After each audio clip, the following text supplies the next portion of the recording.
Started, we're going to stay on schedule, and I know that gives some of you a little bit of trauma being project managers, but we try hard to do it. We're very happy to have Sean Goff and Christine Seay from CBRE. You may not know anything about CBRE, but you're fixing to find out. They're probably the largest real estate management, commercial real estate management outfit in the world. And I've been in Panama, and I see CBRE signs, up and down the streets of Panama, and so they're everywhere. So we're very pleased to have them here at our 7th symposium. All right, you got it. Thank you. Can you hear me okay? Yep.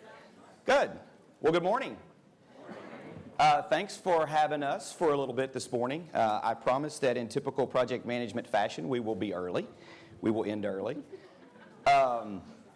We are excited to be here. We're excited to be on this side of the coffee breakout session as well. So I understand from earlier that everyone in the room, for the most part, is in the business to some degree. You're in project management, a field of project management. Is that correct? Can I, just by checking, I just want to, by show of hands? Perfect, perfect. So I have a question to start us off. By the way, my name is Sean Goff. I've been with CBRE for 13 years, or almost 13 years. I am the managing director for our platform in North Texas. To my right is the brains of this discussion this morning, I can assure you. Christine, you'd like to introduce yourself? Hi, Christine Seay, and I am the Senior Financial Analyst for the Global Project Management Platform. So, question this morning I have to you, since for the most part everyone in the room is in the business, are you seeing a trend in the business with either your customers or your projects around this notion of creating value? If so, I'd like to see a show of hands of how many of you would be in agreement with that statement that one or two of the top one or two things, being able to articulate and create value in some way to your customer is of top priority. Perfect. Good. Well, then our presentation should hopefully be meaningful to you then. That's good. We are going to, Christine's going to share with you this morning how we at CBRE define value creation. She's going to talk to you through how we implement the process, how we measure our performance on our projects and with our customers. And then lastly, she's going to share a number of real-life examples relative to, or specific examples of projects that we've created value on. And then I will close with a couple of remarks around some specific measurable value creation savings that we've had with our customers over the last couple of years at CBRE. So with that, one more slide. So I think one of the things that we'd like to, as we lead into the specific discussion this morning, I think one of the probably arguably one of the most important things that we're seeing right now as it relates to what our customers' expectations are of us is this notion that we are no longer just a service provider, that we are a strategic partner, and we are part of a customer's solution as it relates to their overall real estate needs.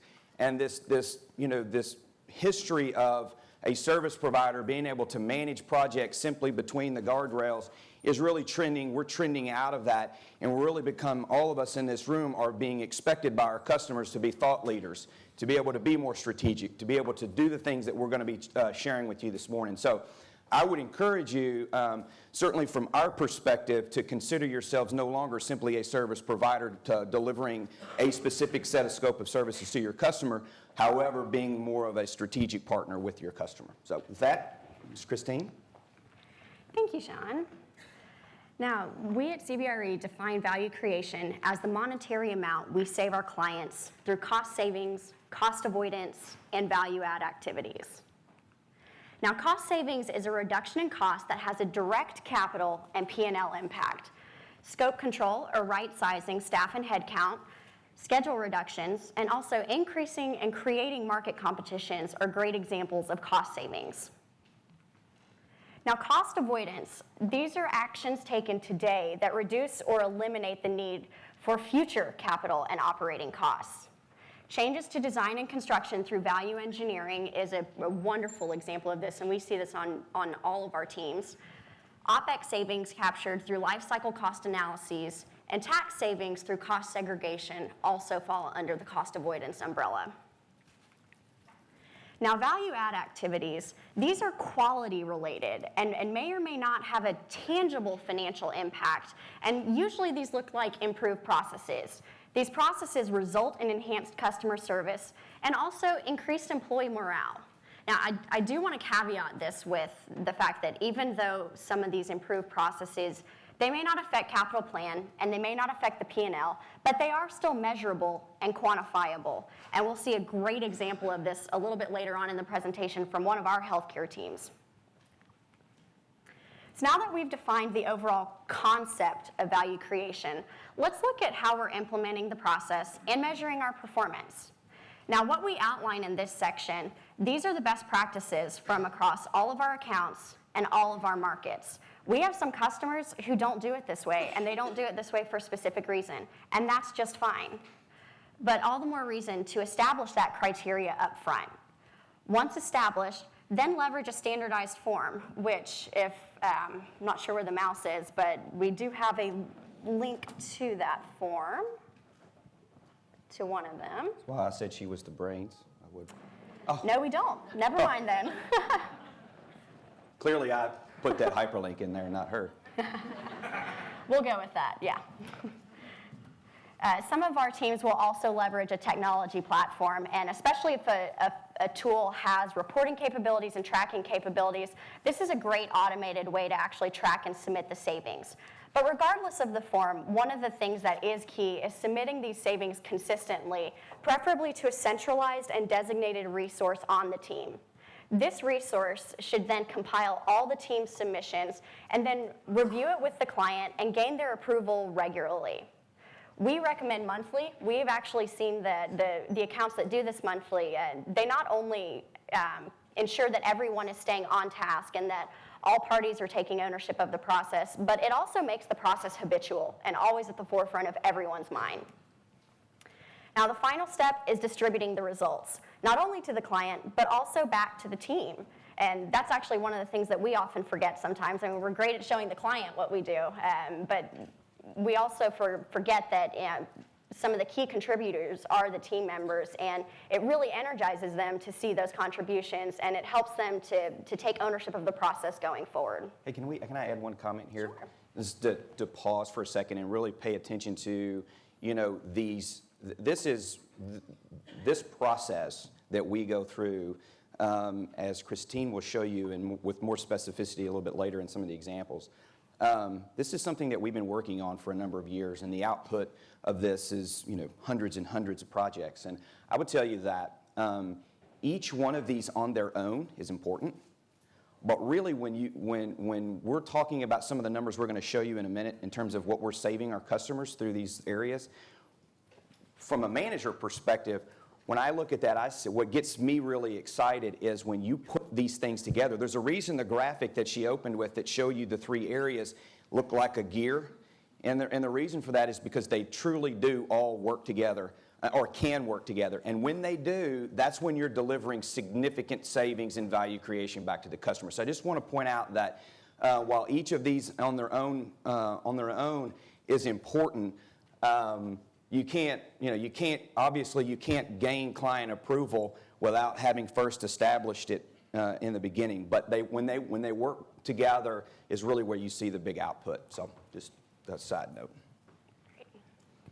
Now, clients measure our performance in a wide variety of ways. In fact, I don't think we actually have two clients who measure it in the same way. But we tried to give you the top three here. Many of our clients will take our savings and then benchmark it against an agreed upon % of capital managed. Others will take our total savings and they'll look at CBRE's total cost for the project, and that's their benchmark. Other clients, especially ones who have 20, 30 plus of our project managers working for them, they'll look at our fixed costs and then use that as the benchmark for savings.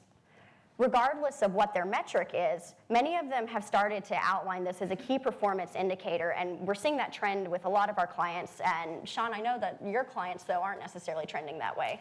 That's correct. Well, so you'll see here in a minute, too, that we bifurcate our business into 3 primary buckets. I call it a 3-legged stool, but 2 of the legs represent what we call our local market businesses. So one-off, local, institutional owners of real estate and or folks that occupy real estate represent 2 of our 3-legged stool. And then the 3rd leg is our corporate account work. But that's correct.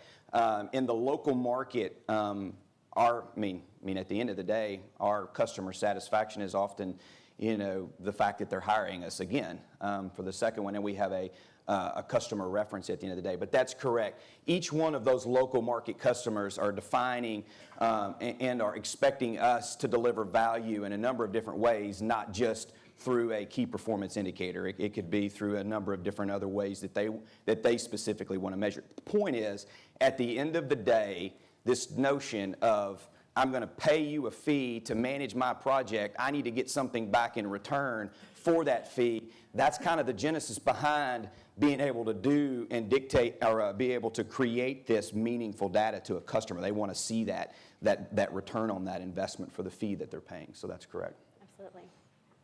Are there any questions so far? I'd love, we have a mic guy. I'd love to get some feedback from you relative to, yes sir, right in the front. You mentioned about the KPIs. Do they stay constant globally? Like, do your clients globally measure you guys on the same KPIs? Absolutely. Now, every customer, as Christine said, every customer has a little bit of a twist. Some may have, for example, you're going to share with it. One of them, a retail customer, may not be as concerned about a capital expense as opposed to their speed to market, the delivery of the product. Might be a different KPI. But for the most part, our customers are absolutely interested in how we're going to help them save time, how we're going to help them save money, and how we're going to deliver a superior quality product at the end of the day. But we do have some that have added some different KPIs, some corporate customers that change that or add to. But from if it's, say, Cisco, you can pretty much be guaranteed that whatever the KPIs for the Americas businesses that we're working on are similar to what our international projects are. Yes, sir. Did that answer that? Okay, good. Anybody else? We're on this side of the coffee break, so there should be nobody asleep at this point.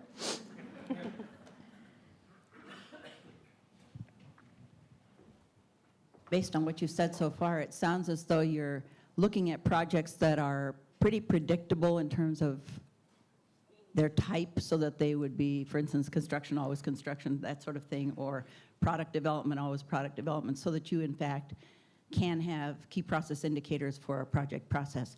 Do you do anything with regard to things like innovation or R&D or research or anything like that that is less containable? Well, I would say that there's no project seems to be the same anymore. CB, as mentioned in the opening, is the largest by a factor of 2. So our customers and therefore our projects come in a number of different shapes and sizes, from very, very small to very, very, very large. I would say that it depends on the customer. And if it's a pharmaceutical customer, as an example, they may look to us and measure us via a KPI that's a little bit less bricks and mortar, if you will, than maybe a financial institution where we're building a bank de novo and they're measuring us on time and cost. But so when we do, that's one of the things that I would tell you that is an example actually of us being in that strategic partner relationship with a customer. They're bringing us in. We're helping them put a plan together. We're not executing oftentimes a plan that gets put together by somebody else, which is kind of what the old construction management model used to be, which is very tactical in nature. Go get it done for me, but you're not part of the actual front-end business planning. And we'll show you an example of how we do that. And Christine's got a number of examples that may actually even fall, one or two may even fall into the category that you're mentioning that's not not bricks and mortar related. Since they didn't take the microphone away from me yet, do you, he's gonna get it. Do you distinguish between companies that manage as projects, they use projects to manage most of their business, such as consulting firms and that sort of thing, from companies that very seldom have projects, they're primarily a production facility and occasionally do something new and different? Ask that question one more time. I want to make sure I understand it. Do you distinguish in your methods between companies that manage by projects, that almost everything they do is a project, and companies that very, very seldom do projects or create something completely new and different from their normal production operations? Yes. So while we have a relatively standard scope of services that methodically work through the life cycle of a project, every customer is different, and every customer's portfolio of projects is different. And we have to, I think that's one of the things that we talk about quite a bit inside of CBRE is the ability to be scalable. You know, when you're the biggest, it's easy to talk about the fact that we can do a project in Des Moines, Iowa, and Dallas, Texas, but we can also do a project that we're working on right now in Hong Kong, and the ability to connect those projects together is pretty seamless for us. But, you know, all in all, I would tell you that scalability and the ability to be very specific as it relates to what the customer's looking for is just critical. So I would just end with just saying simply this: in our world, there is no such thing as one size fits all scope of services for the project. So it could be a financial institution or two financial services clients of ours that have two very distinct different solutions around how we're delivering projects. So, any other questions? Yes, sir. In terms of the structure of your project management group that you supply for the client, does that change based upon the style of projects? In other words, your project management office methodologies, does that change with the project, each project being slightly different for different clients? Well, yes and no. I would tell you that we typically organize our models around where the customer is. So if the project management leader for the customer is in Dallas, Texas, then typically we will organize our model out of Dallas, Texas and manage accordingly. The no side of that is, again, because we are a partner, a strategic partner, and not a downstream vendor, we do tailor our services a little differently for that customer. The way we delivered BB&T Texas's rollout bank branches is drastically different than the way we deliver Bank of America's projects across the globe. So, but the consistent portion, the consistent part of that is that we try really hard and do think that it's a very good model and has become a best practice to organize whether it's a PMO relationship with the customer or a different model, but to organize our team out of or around where the customer sits. Does that answer your question? Yes, thank you. Mm-hmm. Good. Any other questions? Okay, perfect. All right. Thank you. All right, so now to one of my favorite sections, the examples. Now, specific examples of how our project managers are creating value, it falls into three buckets. The first is asset management and reuse. The second, program-wide examples. And then the third bucket is project-specific. Now, asset management and reuse, just like the title suggests, it is primarily reusing existing FF&E, salvaging components of existing space and materials, and also capturing costs associated with donated assets. Now, program-wide, these examples tend to be processes, procedures, and systems that drive savings. Can also be something as simple as auditing financials and looking over invoices to prevent improper charges. Pre-purchasing and locking in commodity and material prices is another great example of program-wide activity. Now, project-specific, the examples in this bucket tends to be the majority of the submittals that we see. This includes suggesting alternative materials and systems through value engineering. It also includes improving energy performance and OpEx savings and capturing lead contributions. It can also be, as Sean spoke to this earlier, increasing speed to market for some of our retail clients. Now here we have 4 examples of asset management and reuse. Now, in this first example, this comes from one of our financial services teams, and they just reinstalled existing security equipment at a new location instead of buying new equipment. That saved $12,000. By preserving existing infrastructure for a Mexico City project, including a bulletproof door, they were able, it is Mexico City, they were able to save $24,000 for the client. Now, this same team also used the same general contractor and architect that they had used in projects previous. They were able to negotiate $40,000 in savings in light of this. And a different financial services team refurbished a 22-ton HVAC unit instead of replacing it, and this allowed the client to capture $154,000 in savings. For program-wide examples, this first reporting example, this is the great quality-related example and the value add. This comes from one of our healthcare groups, and they eliminated the need to run a bunch of reports that they had been duplicating with accounting. By eliminating this need, they ended up quantifying the time saved as $50,000. They aggregated the total number of hours per year that they spent running the reports that apparently were somewhat tedious, and then they applied an hourly rate to that, and the client accepted this. One of our technology teams, based on suppliers' performances, they didn't require a performance bond. This saved $280,000. This same team locked in a low price for copper. When the price rose to $3.50, they captured $360,000 in savings. This was obviously a large global client. Now, this competitive bidding example, this is one of our energy clients. They were self-performing before they outsourced to us, and they didn't bid anything. So when we came on board, we ended up implementing a process where we took the average of bids that we did not accept, subtracted the bid that we did accept, and captured the resulting savings. The client recognized over $3 million in savings from this process in 1 year. Can I ask a question? Of course. Okay, sorry. So I have a question as it relates to this. This is a huge topic of discussion internal to our teams all the time, where I would say that the majority of our customers really lean on us to be the local market experts and go to the vendor communities. I like to call them suppliers, but vendor sounds like a negative word, but go to the supplier community and competitively bid out work. I'm interested to know, since the majority of you in the room are in the business, what you're seeing as it relates to your customers and their desire to either take their projects to the open market and or bring on the partner in a less competitive stipulated sum environment and bring them on early as a partner. Anybody care to make a comment or two about what you're seeing in your business as it relates to that different delivery model? Yes, sir. I sometimes see if there's they feel like it's really urgent or the timeline's really crunched. That's one of the things they'll talk about throwing out, oh, we use this supplier, or we use these people. We don't have time for the bid process. Sometimes it's seen as, very time intensive, which it can be. Right.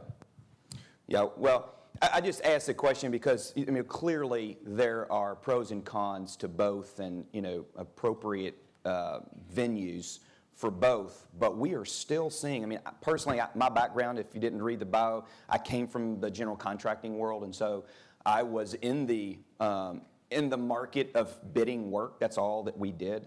We negotiated. Dallas, in particular, Texas happens to be a very competitive marketplace, and in general, most of the work that we're doing is bidding, so I'm very familiar with it. So coming over to CBRE 13 years ago, one of the things that I've been kind of pushing is I'm a big believer personally in the ability to bring on these partners early on and still create that market competitive advantage, but we're just not seeing the sophistication yet in the marketplace where that's common practice. We are still in the open market bidding environment, and so I was just curious if you all would agree. Yes, sir. We have a mic if you. Okay. When you're doing competitive bidding, do you include the cost of managing the bidding process as part of that? Because it's not cheap to do, you need someone to manage the bids, put out the bids. That's an expense also.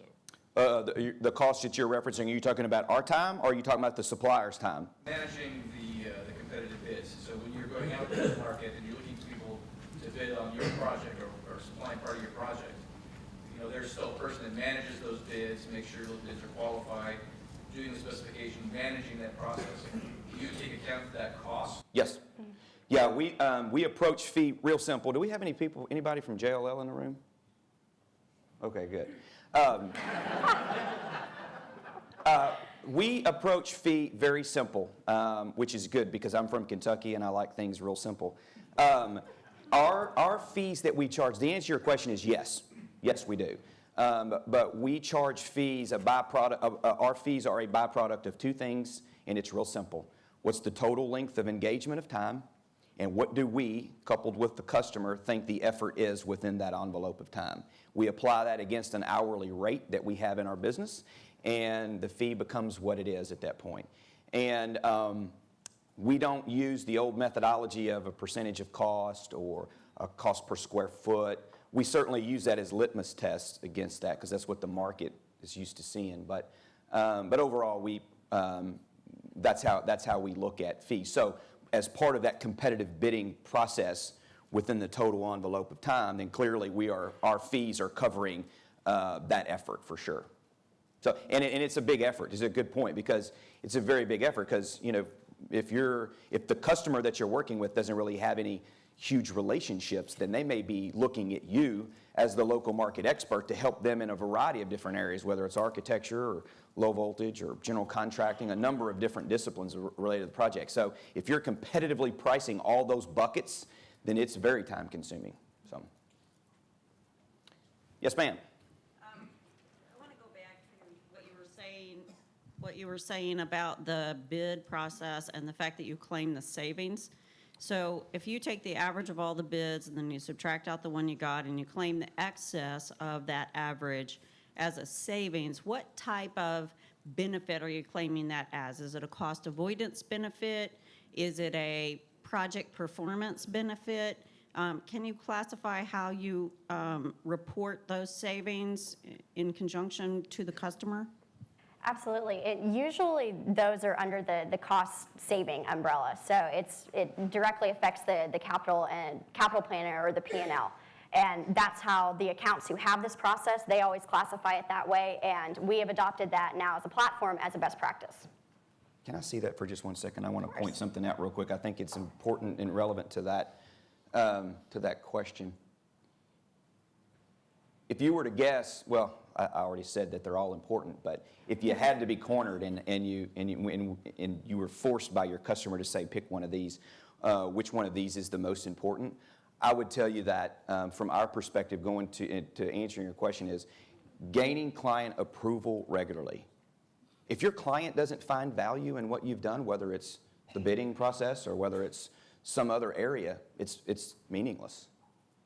So I think that's a key element of what we're seeing as a best practice is we can establish what the criteria is. We can, have the best forms on the planet. We can submit them regularly. But if the client doesn't buy into it, it's really not that big. It's not that important. So to answer your question specifically, that it is a cost savings. That's where it would fall under because it is, at the end of the day, a reduction in that capital output. But the most important thing was the client saw the value in it, and that's why it showed up on as an example. So it's a savings against the total project budget. that's correct. Yes, correct. Sorry. Thank you. I keep interrupting you. I'm sorry. It's fine. All right, now our final set of examples are the project-specific examples. And echoing what we said earlier, these are the majority of the submittals that we see. And this workstation one is one of many of its kind. In this particular case, we saved the client $9,500 just by not renting additional space.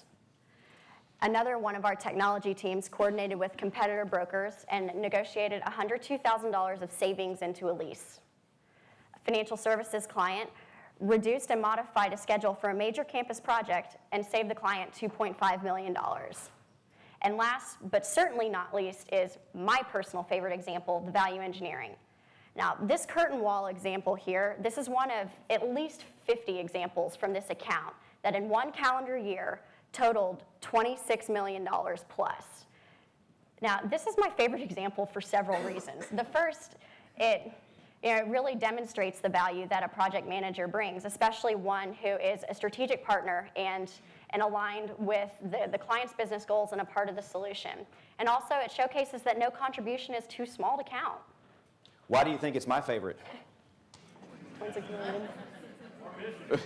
That's exactly right. That's exactly right. Was there a question? Yes, sir. I had a question on your previous slides. When you said that you eliminated the need to run the reports, did you automate the reports from manual to automatic, or what was done exactly in that example?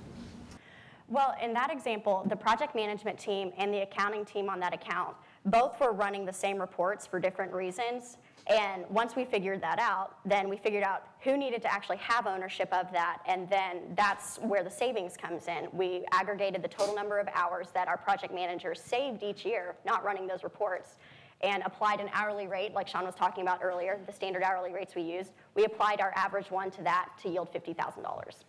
But the process was still as is. It was not automated as such, right? No, it wasn't automated. We just eliminated the duplication and the redundancy. No, but we do. It's a good question. We do have, and we are seeing a number of trends in our business. We're talking about just one today, but one of the big trends, obviously, is technology is becoming such an integral part of every customer, no matter what space they're in.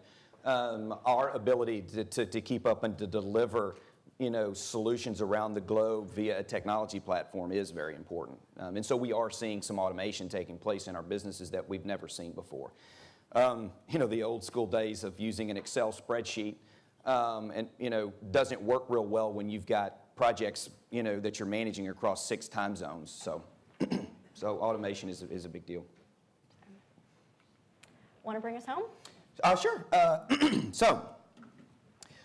In typical project management fashion, right, it's all about results. So we can talk all day about, a lot, which we are, by the way, if you can't tell, we're very, very, very proud of our processes. As I said, these examples that's the fun part of what we get to do. And I always love it when we're talking to a customer for the first time and we start talking to them about $26 million savings on a project. They say, typically, can you show me that? And we can actually say, sure, here's the data, and this is, because what you're not seeing there is, we didn't show, because a hyperlink didn't work, but there's a spreadsheet that the managers in the field actually keep up with that supports it. So you can literally start talking about the widgets and the gadgets that supported that overall 26 million. But it is all about the results. So, if you go to, you gave it to me, sorry. So this represents, so I said our business is a 3-legged stool. You'll see that in 2012, this is what we measured specifically. Local markets represents 2 of the legs, as I said, and our corporate account work represents the 3rd leg. And you can see that we looked at 27 accounts, 19 LMAs in our world stands for local market areas. So Dallas is a local market area. It's where we have local teams. And today, domestically, we have 32 local market areas that represent boots on the ground, project management people in a specific city. But you can see this is a great example of what we show our customers. So a customer that's sitting there evaluating, why am I going to hire these people at the price that they're proposing? We show this slide to them. Pretty powerful. You'll see that across the accounts, through the areas that Christine talked about, we saved we demonstrated value creation of over 140 million and almost 90 million at the local market level. Christine's favorite slides were the examples. This is my favorite slide. Mm-hmm. If you ever see me or talk to me again in this fashion, you'll most likely see this slide. It's one that I think it, in a very simple way, really indicates the secret to the sauce at CBRE. It's what I mentioned earlier. We certainly do construction management from time to time. To those that said, how are you handling scope? Is it consistent from customer to customer? No, it's not. We do, with some of our customers, simply execute at a tactical level work on their behalf. But the real value play for us And the biggest return that we give back to our customers is when we are acting in a full service capacity, where we are actually helping them. And that's the way, frankly, I define construction management and project management. Construction management is a plan that you're executing for somebody that someone else put together. And in our world, we're the group that's helping that customer put the plan together, put the strategy together. Whatever that is, whether it's developing KPIs that we're ultimately going to be managed against, whether it's helping them in their processes, helping them, they don't have reports, so we're helping them put reports together, et cetera. But you know, if a customer, and I would encourage you, because we're seeing this, I mentioned that value creation, which is why we're here today. We're very excited about it because it's something that our customers are starving for. And when you're sitting there telling someone, I'm going to charge you $5 to be a part of your project, you better have a value proposition. And the best value proposition you can have is to say, my group saved the customers that we're working on in 2012 $230 million. That's how we're going, and the cost for us is going to be, you know, a fraction of that. That's a pretty compelling statement as opposed to, well, Sean, you seem like a really nice guy, and you know, you went to school and graduated, got a degree, but I'm not sure I'm going to pay you $100,000 to manage our projects. They're going to pay me $100,000 if I tell them I'm going to save you 4 times my fee. And I can show you how we've done it for other customers, which makes it more relevant to them. And again, we're showing $180 million in 2011, so you'll see that this is gaining traction. I bet you that if I'm speculating now, because one of the things that as any process you'll find is that when you're in its infancy and you're beginning to gain traction, you're not seeing the full value of it yet. So we pretty much rolled value creation out in about 2010, where we really started meaningfully documenting it. It was about 1.5 years ago, actually, when we were, was it? That was when it really started to gain traction across markets and accounts both, so. I bet you this is $300 million in 2013, just is my point in that. It's becoming commonplace for us to be able to actively document it and get our customers buy-in for it. So, okay, wow. Okay, great. I wanted to go back to the question about the bids, placing bids. I recently built a home, and one of the things my general contractor always said to me was, "That's what you get when you accept the lowest bid." So my question is, how do you mitigate? I think that was my contractor. My question is, how do you mitigate the risk of the quality of work when you're accepting the lowest bidder? It's a good question. It's an age-old, when I was a general contractor, it's actually why I'm not a general contractor anymore, frankly, is I was a part of a company and happened to be a project manager, and the book of my business was all competitive, stipulated sum, low bid, liquidated damage kind of commercial work. And it burned me out in about 1.5 years. Because the answer to your question is it's impossible to, you get what you pay for in every other aspect of your life.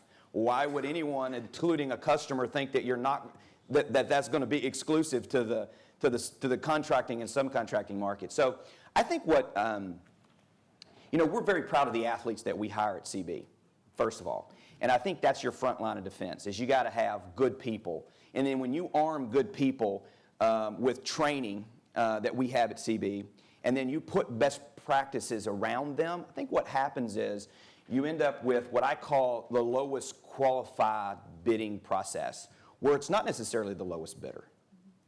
Now, I'm very protective of the competition process. If someone's competing for it and you have vetted them, and you believe that the bid that they've proposed represents the drawings that they're using to bid from, then they should win that business. That's the whole point of having a competition. But you have to have a process. To answer your question, you can't expect to get high quality, by necessarily using the lowest price. I think a lot of times, this is kind of sidetracked, but my personal opinion is I think people lose sight of how difficult and complex the bidding process really is for a general. You've got a general that's looking at a set of drawings and he's bidding off of it. And we can all, if you all in the room have probably seen this, the quality of documents sometimes aren't as good as they could be or should be. And therefore, the ambiguity begins to come into how someone translates a material or how a material gets built. And so you can imagine how difficult and gray that can become when a contractor takes that out to 30 plumbers. And he's getting bids back from 30 plumbers.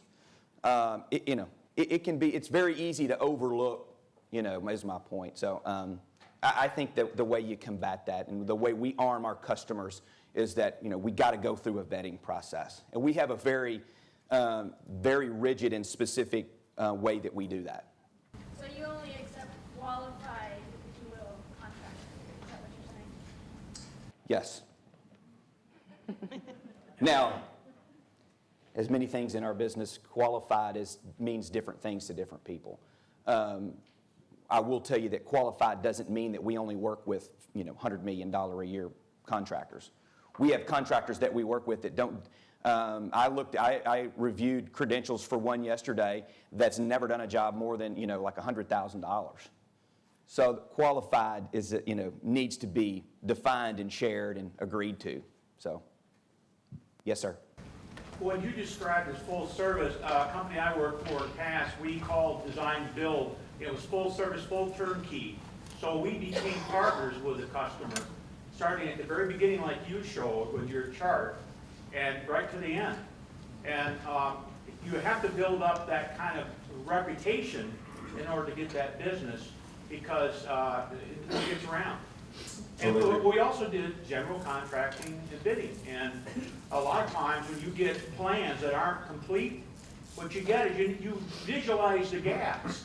And contractors will bid at zero profit, knowing they'll make it up in change orders. Here, I told a customer this 2 days ago.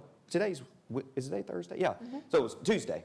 I told a customer that they asked me about how did CBRE create this project management business? And I said, well, frankly, the market created it for CBRE.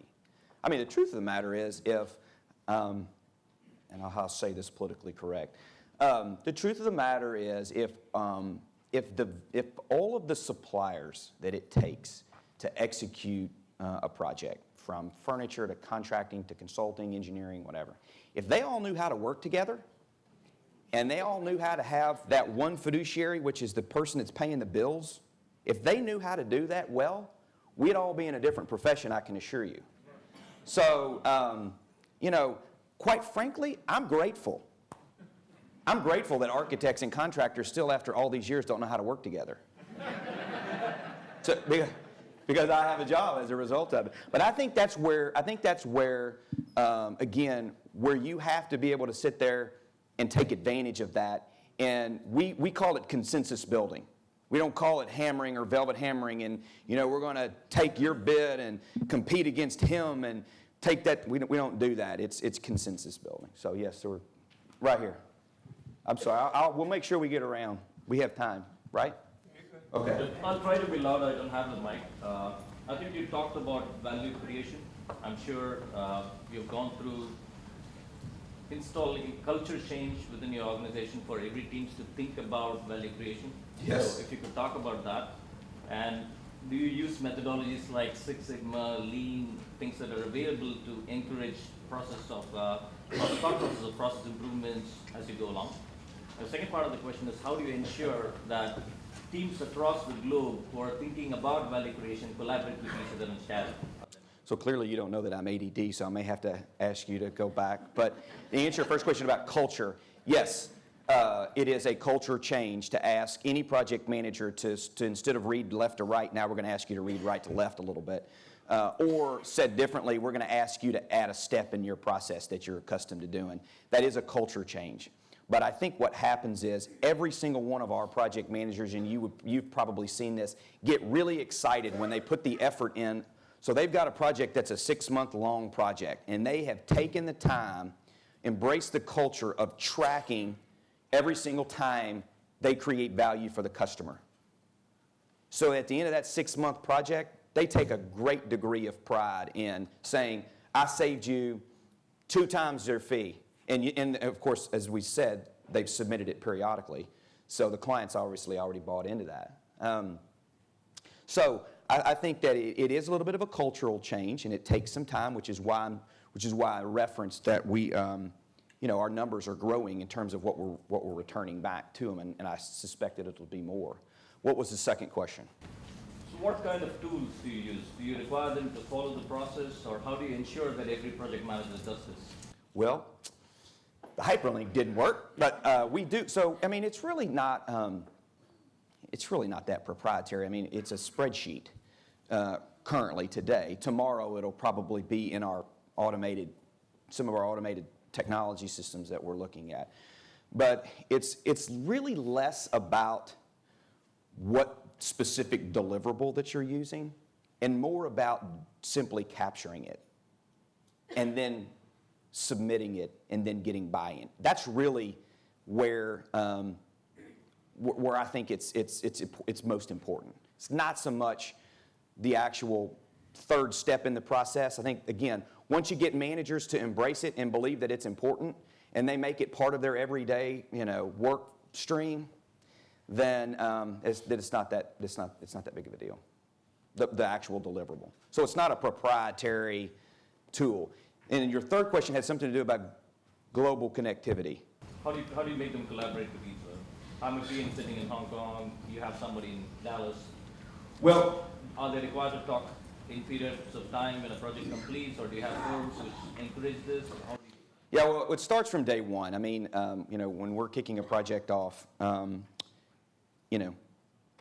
let's say that we've just finished a project for a client in Dallas, and the next project is in Hong Kong.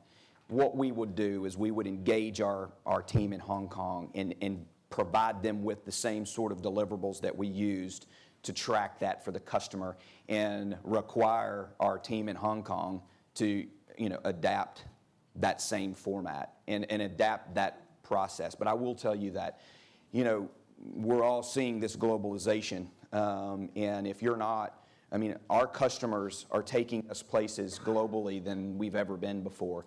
And so whether we're good at it, or whether we're great at it, or whether we're terrible at it, we happen to be great at it, but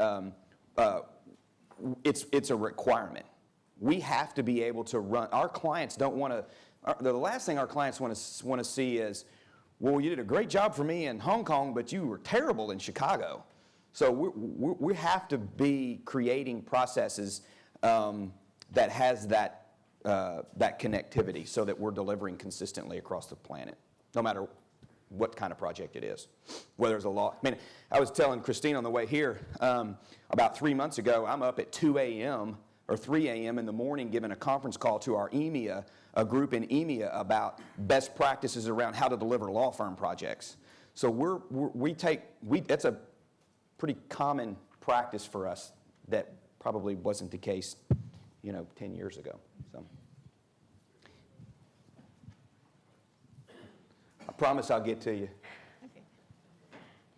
Don't let me hold the stage. You're smarter than me. I am really interested in the cost savings around reuse, because in theory, reuse sounds really easy. In practice, not so much, at least in my company. So, for example, you had the cameras that were reused from one project to another.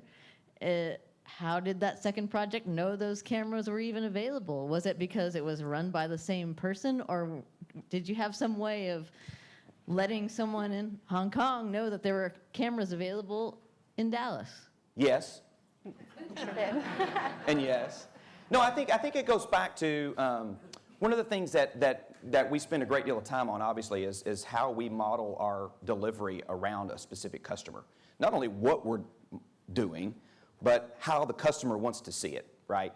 And so what tends to be, the one thing that's probably consistent in our business is that we do in the account world, so customers that have projects over a portfolio or a geography, many geographies, we tend to have a consistent team of various disciplines. It can be Maybe it's a PM, maybe it's a program manager, maybe it's a senior project manager, maybe it's a director. You know, we spend some time, we call it transitioning. Anytime we get engaged on a big outsourcing account like that, we model and build time in there for transitioning. And the reason for that is because, you know, you've got to surround that customer with the right athlete, is what we tend to say. So when the output of projects goes out, whether they're in Dallas and it goes to Hong Kong or wherever, to be able to have that consistent team around them allows some of those discussions to take place around, how did you know that these cameras were available? Well, the person on the account was the one that drove that to the local market, and you know, that's how that connectivity took place. So, and I think that's pretty common Very much so, in the yeah. account world, where you have, they may be different athletes, different types of athletes for different customers, but it's a consistent group of people that are surrounding that customer, that work with that customer every day in that geography. And then, you know, we have a myriad of different ways that we deliver the projects locally, but it's real important, I think, wouldn't you agree? It's real important to have that consistent team around the customer in that specific location where they reside. But that's how you capture that. Okay, so it's all kind of like just knowledge in people's heads. You don't have a database of here are the things that are available for reuse. Oh, sure. On next project. Sure, there's inventories that get, you know, inventories where it's furniture or security cameras or technology equipment. I think the key in my mind is having, you know, Sammy and Sally and Shelly all work around that same customer every day. So Sammy's projects are on the West Coast and Shelly's projects are on the East Coast, and who else has? Jimmy's is in Hong Kong. So when those projects get filtered out, those people, those three people are right there. They're in the same location. They're sitting around that customer every day, and they're putting that data out to the field. So yeah, otherwise it would be really difficult. Okay, thank you. Was there something I want to make sure? Okay, I think you were been, okay. Good morning. Good morning. I have a question. You had spoken earlier about establishing the buy-in, and I remember this woman here had spoke about, you know, you get what you pay for, and you know, now we live into a world that's value-based and also a full service. So how does CBRE, you know, differentiate itself from, say, other businesses who want to offer the same product to the stakeholders to establish a firm buy-in? Well, we're simply better. No. This actually can help differentiate us, to be quite honest. Yeah, as well. no, I think, you know, my opinion is CB's a leader in many, many, many areas. I think this has a shelf life. This concept of tracking value for customers has a shelf life. Our competition is currently, we're unaware that they are doing this. They're certainly not doing it with any scale, with any programmatic, viewing through any programmatic lens where they're doing this across geography. We're doing this across the planet right now. So, you know, I'd like to think that we're a leader because we have invested the last 3 years, or a year and a half, building it, building the processes, you know, creating the culture where people are, you know, enthusiastic about it and making it a part of their everyday process. I'm not sure that answered your question, but I think that, you know, right now it's a differentiator because nobody else is doing it with any scale that we're doing it. So I'm hoping that the shelf life is going to be a few more years, obviously. Yes, sir. Have you ever charged your customers based on the value you brought them? No value, no charge. Yes. We've not, it's not a zero-sum game, for sure, because there's a cost element to what we do. So we do call, we didn't want to get into too deep into it, but we call, and you can talk about this because this is way out over my skis, but we call it value to fee. So we do put our fee at risk around measurable KPIs, yes. But we don't put our cost at risk. Our cost is the cost associated with you being there. That we put a margin on that cost, and that's what we put at risk. So yes, we will do that. But I think it's important, back to the point You get what you pay for.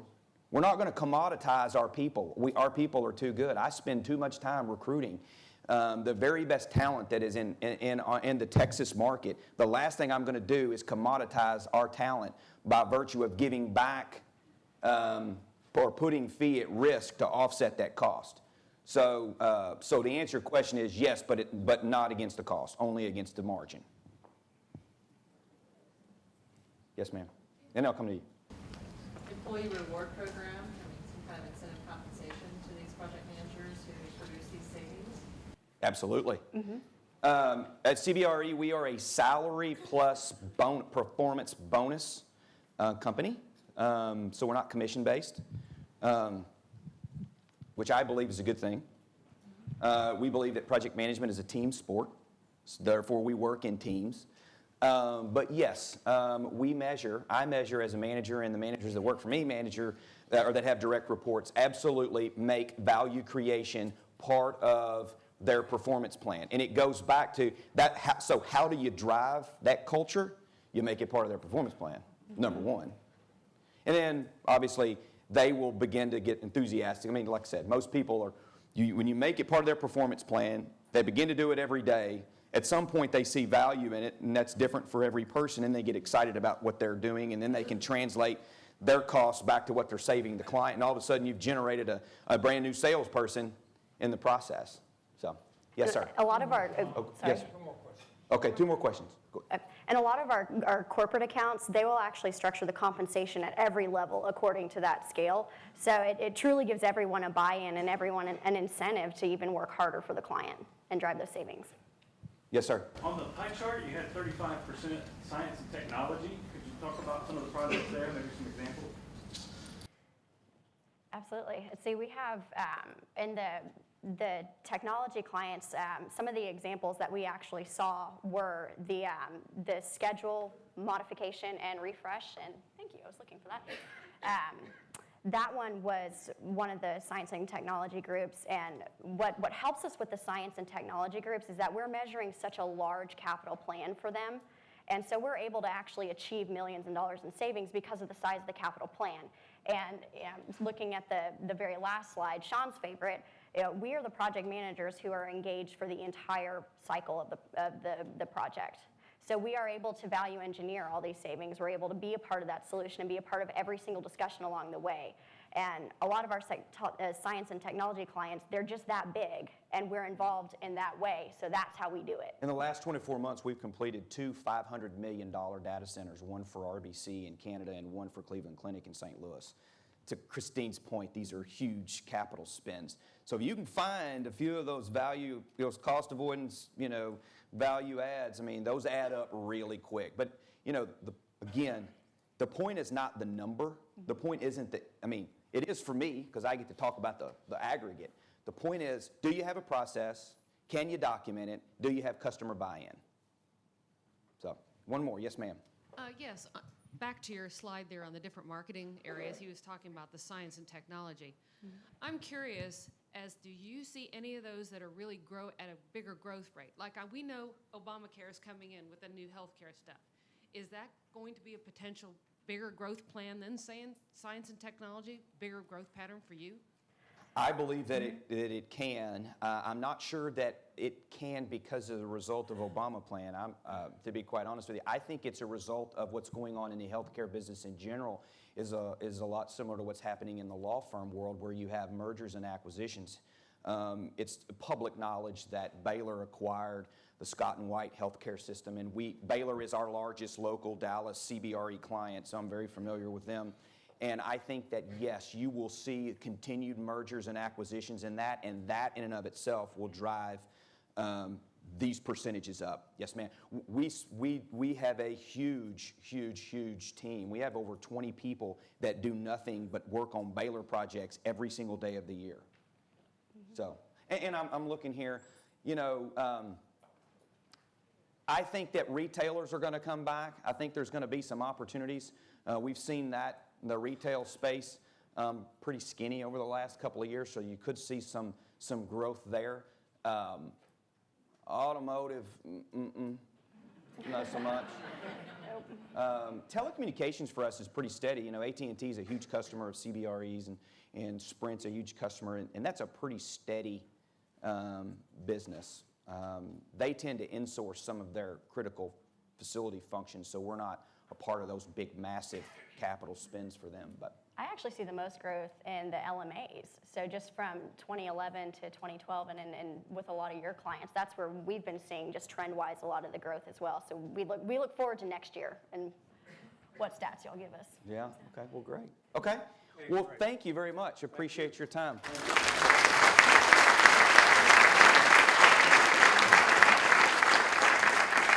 I was thinking as they were presenting, there's a lot of similarities between this and Texas Department of Transportation. You're building products, you have a product, and it's coming in contact with lots of people, except the complexity of yours is it's all over the world, not just Texas. That's right. So although Texans think this is the world, but it really isn't. There are complexities out there that get in the way. So for your headaches and something to hold your libation at the end of the day. Oh, I'll be sure and use this tonight. Great. Great. Well, we appreciate you coming, and it's excellent. Now I have